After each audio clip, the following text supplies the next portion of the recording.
हरे कृष्णा।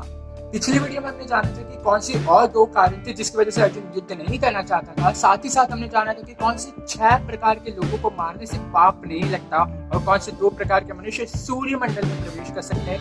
यदि आपने ये वीडियो नहीं देखा तो डिस्क्रिप्शन बॉक्स में लिंक दिया हुआ है, आप इस वीडियो को देख सकते हैं। आज मैं आपको श्लोक नंबर 39 से लेकर श्लोक नंबर 46 तक बताने वाला हूँ। इसका तात्पर्य ये है कि आज पहला अध्याय कुरुक्षेत्र की युद्ध स्थल में सैन्य निरीक्षण अर्जुन विषाद समाप्त हो जाएगा।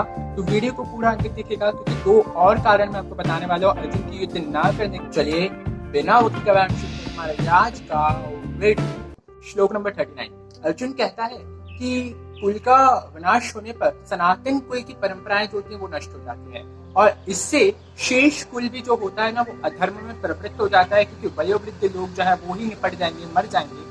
तो फिर उनके संतानों को, उनके परपोतों को, पोतों को, बहुओं को संस्कार कौन देगा, कौन सिखाएगा कि पारिवारिक क्रियाएं कैसे की जाती हैं। इसके साथ साथ अर्जुन ये भी कहता है कि है कृष्ण, जब कुल में अधर्म प्रमुख हो जाता है तो स्त्रियां दूषित हो जाती हैं और स्त्रीत्व के पतन से है वृषणवंशी अवांछित संतान जन्म लेती है, अवांछित संतान उत्पन्न होती है। भगवान को यहाँ अर्जुन वृषणवंशी कहता है। वृषणवंशी भगवान को क्यों कहा जाता है? क्योंकि इस यदुवंश में, भगवान यदुवंश के इस यदुवंश में 3 और राजा आए थे जिनका नाम था विष्णु, और विष्णु 3 राजा थे, इसलिए इस वंश को वृषण वंश भी कहा गया है। इसी वजह से भगवान को अर्जुन यहाँ पे वृषण वंश कहकर संबोधित करता है। अब अर्जुन ने कहा स्त्रियां दूषित हो जाएंगी, क्यों? क्योंकि जब वयोवृद्ध लोग नहीं होंगे, घर में कोई पुरुष नहीं होगा तो स्त्रियां क्या होंगी? व्यभिचारी करेंगी, बाहर जाएंगी, दूषित होंगी और अवांछित संतान उत्पन्न हो जाएंगे। फिर अर्जुन ये भी कहता है कि जब अवांछित संतानों की वृद्धि हो जाती है तो निश्चित ही रूप से परिवार वालों के लिए और इस परंपरा को विनष्ट करने वालों के लिए नरकीय जीवन उत्पन्न होता है। और इस परिवार के जो पितर हैं, जो पितृलोक में बैठे हैं, जल और दान का इंतजार कर रहे हैं, वो भी नीचे की ओर गिर जाते हैं। और इन सब का कारण कौन बनेगा? हम। हमारी वजह से इनके पितरों को पिंडदान नहीं दिया जाएगा क्योंकि अवांछित संतान उत्पन्न होंगे, उनको तो पता ही नहीं है ना कि परिवार की क्रियाएं कैसे की जाती, संस्कार कैसे किए जाते, पिंडदान कैसे किए जाते हैं।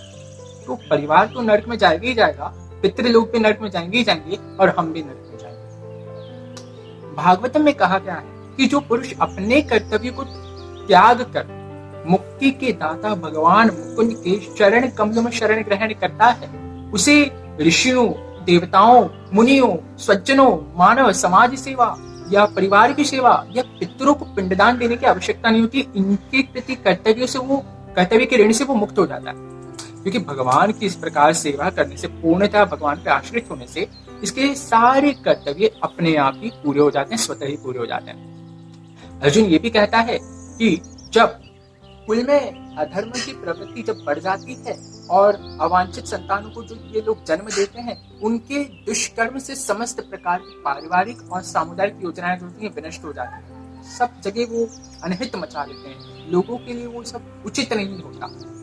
मैंने गुरु परंपरा से सुना है कृष्ण कि जो कुल धर्म का विनाश करते हैं ना, उनको नरक में जाना पड़ता है। ओहो, कितनी आश्चर्य की बात है ना।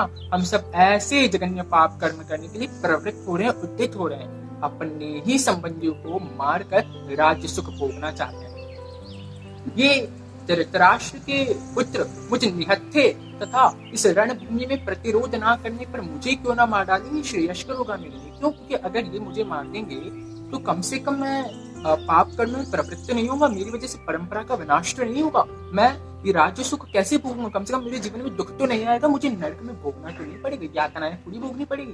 तो ये मुझे मार दे, ये मेरे लिए श्रेयस्कर है। अर्जुन के 2 और कारण यहाँ आ गए। पहला, उसे ये डर था कि परंपरा का विनाश हो जाएगा जिसका कारण वो बनेगा, और दूसरा संशय।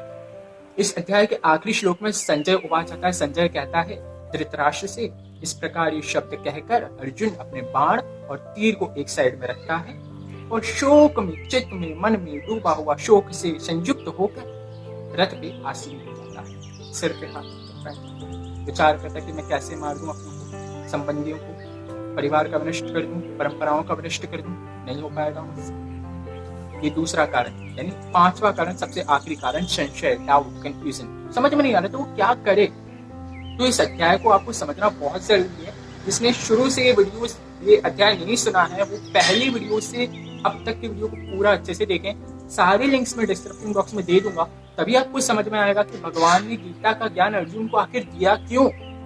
दूसरा अध्याय में बहुत जल्द आप लोगों के लिए लेके आऊंगा गीता का सार। उसके लिए सबसे पहले तो आप वीडियो को लाइक करें, कमेंट करें और शेयर करें, और चैनल को सब्सक्राइब करना ना भूलें। यदि आप चैनल पे पहली बार आए तो बेल आइकन को क्लिक कर दें ताकि आपको हमारी आने वाली वीडियो की नोटिफिकेशन मिलते रहे। और जब तक के लिए मेरे साथ प्रेम से उधार आए, हरे कृष्णा कृष्णा कृष्णा हरे हरे, हरे राम राम राम हरे हरे, हरे कृष्णा।